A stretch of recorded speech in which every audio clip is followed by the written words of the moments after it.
Hello, everyone. Welcome back to another episode of Rapid Subconscious Reprogramming. Today, we're going to be talking about turning healthy habits into addictions. And something I want to really emphasize on this conversation is that this is not something you're going to find normally in books around this. This is not psychological advice. Is normally what people talk about addictions. Addiction is something different. But in my personal opinion, I want to share with you guys what I have found studying this for now 14 years, working with a lot of people around the world on what's going on today. So this is my personal opinion on this matter. Just want to put that out there before we started. So this is something pretty strong to say, turning healthy habits into quote unquote addiction. That's why I put the quotes there, because again, it's not from a book, but it is important to start realizing this. So in my personal opinion, what I've seen is that whatever we do to keep us away from feeling the pain could be an addiction. Okay, so what does that mean? What I've seen, of course, and what a lot of people talk about is, drugs as an addiction. People are looking for temporary relief, right? And normally it is an addiction when it causes harm as we're doing that. But if I'm feeling sad and I consume food, it is also kind of an addiction that we're used to, a little bit lower than drugs. But another thing that I've seen over and over again is people going into running, people going into doing yoga, doing meditation, even doing personal development as a way of escape. What does that mean? That we have today out there so many big gurus, big names that are teaching this, what I call fake positivity, fake gratitude, fake forgiveness. What does that mean? That people are telling you that you gotta forgive, that you gotta be positive, that you gotta, all of these things that are in a way pushing you to try to change your state from where you are. Is anybody experiencing that they cannot barely hear me? Just in case, Alexa says that she can barely hear me. Is that for everyone? It's just her? No? Can you hear me? Type a yes in the chat if it's good for me. Okay, so Alexa, maybe something with your volume that you got to pump up to be able to listen this better, okay? So going back to this, if I'm feeling pain and I go out and run to try to feel better, although running is good, that's why it's not an addiction, of course, it is good. What you're doing is, in a way, trying to numb the pain. So if you're trying to numb the pain, that's why I put it, quote unquote, addictions, is because you're not actually dealing with the pain within you. And if there is some type of pain within you, the idea is to address it. And I'm not saying it's easy, of course, and that's why, we fall into this fake positivity, fake forgiveness, fake gratitude, where I try to use that to cover my negatives. Instead, and look at this, guys, if I have an infected finger and I try to start thinking positive or looking another way to deal with that negativity, right? With that infection, am I really dealing with infection? Yeah. Okay, Alexa, thank you. Now that you joined, is working perfectly. So again, if I have an infection, guys, listen to this again, and I try to look another way so that it doesn't bother me, am I fixing the problem? Yes or no?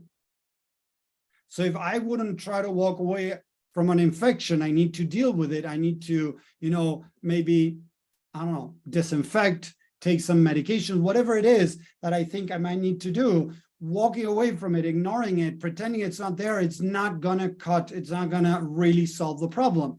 So what I'm bringing here, the mind is the same. If there is a part of you that is feeling negative, instead of denying it, I need to embrace it. I need to love it. I need to understand it. Because if not, what I'm going to do, people, is I'm going to fall again into all this fakeness that I'm talking about, fake positivity, fake gratitude, fake forgiveness, that I need to force myself to forgive somebody. No, if I don't want to forgive them, don't force yourself to forgive. Try to understand, why is it that you cannot forgive somebody? If you're feeling negative, instead of forcing yourself to feel positive, try to understand why you feel negative. I was talking to a woman that she was telling me, like, Tommy, if I have had in my past experiences that I wasn't able to do stuff, I feel low confident because I think that I'm not going to be able to do it. And I told her, so you have valid reasons to feel negative around doing something because you have failed in the past. The problem, and this is so important to understand, I have a partial truth. Listen to that word again. I have a partial truth. What is a partial truth? I know it sounds weird. We can also call that a negative belief. A partial truth, and I like it more than addressing as a negative belief. This woman might have a partial truth that she's not able to make it to do something because she has failed in the past. But that, as we all know, if I have failed something in the past, is it going to always be like that in the future? If I keep practicing, I don't know, putting a ball in a hoop, right, at basketball, hitting a 3-score, right? If I have failed in the past, doesn't mean that I'm always going to fail. No, if I practice and practice and practice, I might eventually be able to hit, a 3 in basketball, right? So does it mean that that's true, that I'm never going to make it? No, the partial truth is that I have failed in the past. And for my mind, it starts thinking as a protective mechanism, don't try it, Tommy, because I'm pretty sure that I'm sure that you're not going to make it. That is a partial truth. A higher truth or a more, complete truth would be, okay, I missed in the past, but that doesn't mean that I'm always going to miss each time I try. Isn't that right? Yes or no, people? Type a yes or no in the chat if that makes sense. If I failed in the past, doesn't mean that I'm always going to fail in the future. Yes or no? The truth is no. That doesn't mean it's going to be like that. But for the mind that is trying to protect me, it starts thinking the worst case scenario to try to protect me. So it's going to try to keep me from doing that, doing it, because if I don't do it, I'm going to feel like crap. I'm going to confirm, quote unquote, that I'm a failure. So the mind is going to keep me away from that. So going back to turning healthy habits into addictions, in my experience, addictions, quote unquote, is that whenever we're doing something to move away from the pain, it means actually that we are doing the wrong things. And this, I know, go against what most people out there are teaching around personal development, self-development, growth, and all this. But if there are parts of me that are playing against me, I need to deal with them. I don't need to get rid of them with running, meditation, personal development, positivity, or whatever it is. This is why most people out there are still stuck, even though they have been trying, personal development for years. The other day, a woman that I posted here, you can look down at a couple of posts, Natalie, right? She had been struggling over and over along her life.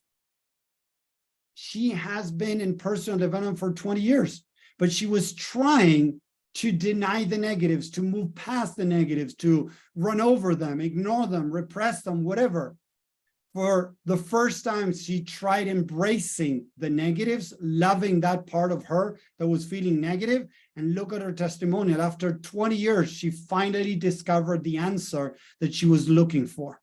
And I've heard this from many people out there that I work with, people that have invested thousands and thousands of dollars of personal development, people that have tried different things for years and nothing seemed to work with them. When we start embracing, loving, and accepting what is that part of us that is feeling pain, that is procrastinating, that is having maybe a bigger addiction, maybe smoking, drinking, drugs, whatever it is, whenever we're able to start loving that part of us and understand that that part of us is in pain and needs to be listened, needs to be addressed, that's when things start, we're putting ourselves up for success. Whatever other thing except loving and accepting that we do, it is setting ourselves up for failure. If I try positivity, fake positivity, where I try to change my state by thinking positive, when I try to change my state out of fear, the Dickinson method, thinking the worst case scenario that could happen in my life to try to change, that is fake. Thinking gratitude, whenever I feel negative, try to think positive, try to think, good stuff, that the good things that are happening in my life. If I wouldn't do that to my child, if my child comes to me and says that he's sad, that he feels that I'm not paying attention to him, right? That's why he feels sad. I wouldn't try to deny it. I wouldn't say, oh, that's not true. Look at all the good stuff. No, I would try to address the negatives. Why do you do that to others? And why are we being taught not to do it to ourselves? That is the biggest lie in personal development, people, where they're teaching you not to deal with your negatives. When somebody is feeling negative, the best thing to do, the most loving thing to do, is to try to hug them, give them a hug, and try to support them through the negatives, to help them get out of it, but not by forcing themselves to get out of it. Type a 10 in the chat if this is making sense. Type a 10 in the chat if this is making sense, people. Please let me know if this is making sense. Thank you. The 10s are coming in. There you go. Have you ever tried fake positivity, fake, gratitude, or fake forgiveness, where you force yourself to try to forgive somebody, where you force yourself to try to think positive, when you force yourself to try to feel gratitude? Have you ever fallen into that? Type a yes in the chat if you have tried that in the past. Yes, yes, and yes, there we go. Thank you, guys. Yes, 10's coming in. Yes, coming in. There you go. So has it worked in the past? How did you feel it worked in the past when you try to force yourself to feel positive, to feel gratitude, to forgive somebody? When you force yourself, did it work for you? Yes or no now? Put it down there. Did you feel okay when you were doing that? Did you feel happy when you were doing that? Normally, we are denying a part of us. When we are denying a part of us, it makes it more difficult to feel good about ourselves. So what I'm bringing here, there you go, Alexa. It helped for the moment, for a moment, there we go. But then I started feeling like crap again because I didn't actually deal with the negative the right way. So again, instead of trying to use something, meditation, to try to feel good, going to the gym, try to feel good. So I talk to a lot of people and people tell me, but Tommy, going to the gym is good.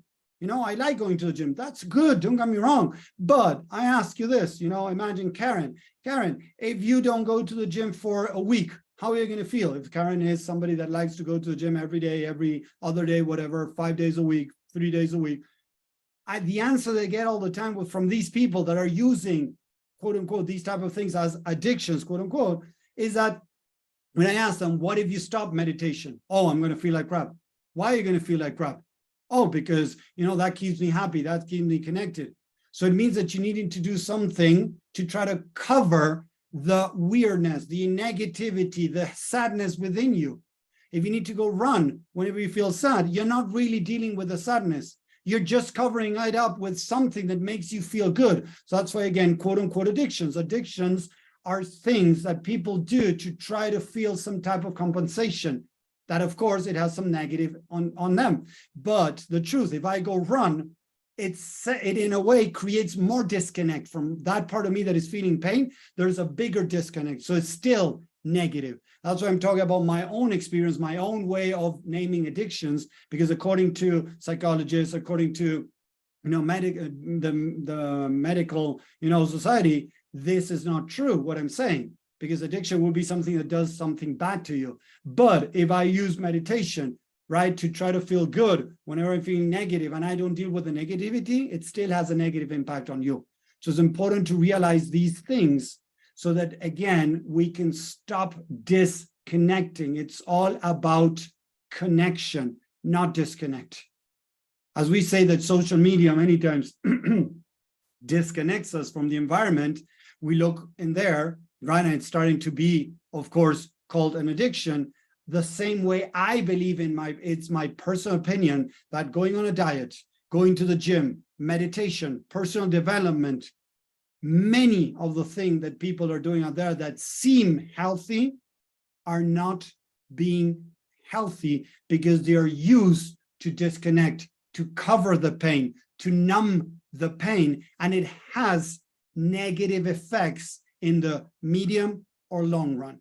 So I would recommend you start checking the things that you're doing, because they have negative impacts, even though it might seem that dieting, eating healthier seems that it's okay, or doing personal development seems it's okay. But if it's bringing more pain within that you might not be aware of, that it may creating more separation, more disconnect within, you're not dealing with the negatives, it is still something negative for you. And that's where I call it an addiction. So healthy things can be used as quote unquote addictions, according to Tommy, right? When it has a negative impact on you, because not dealing with the negatives is wrong. The same way I would deal with a broken bone, I would deal with an infection in my finger. I might have an infection in my brain, a negative belief, a partial truth that needs to be dealt with. And this is what I recommend, to stop trying this fake positivity, stop trying this fake, gratitude, stop this fake forgiveness, and start dealing with the things the right way. If I feel negative, deal with the negative.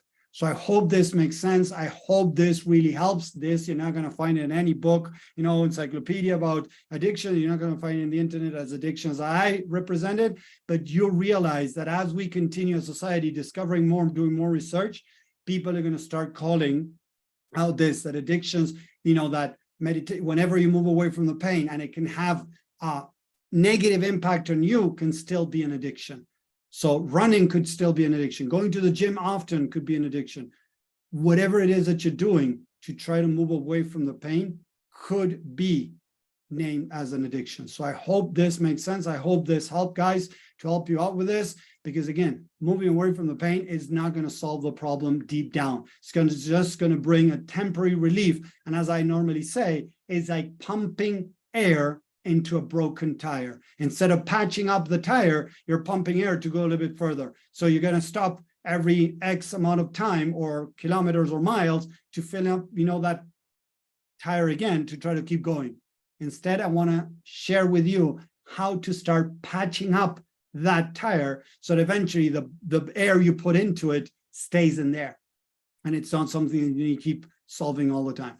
So again, I hope that makes sense. If you're watching on social media, #live, that would be great. #replay, if you're watching replay. I hope this really helps. I want to bring another way on how to see the mind. I've been studying the mind for 14 years, and I'm trying to make this the simplest form possible so people can understand and can start making changes. So thank you very much for watching. I hope you enjoy this. I'm going to finish now the Facebook Live.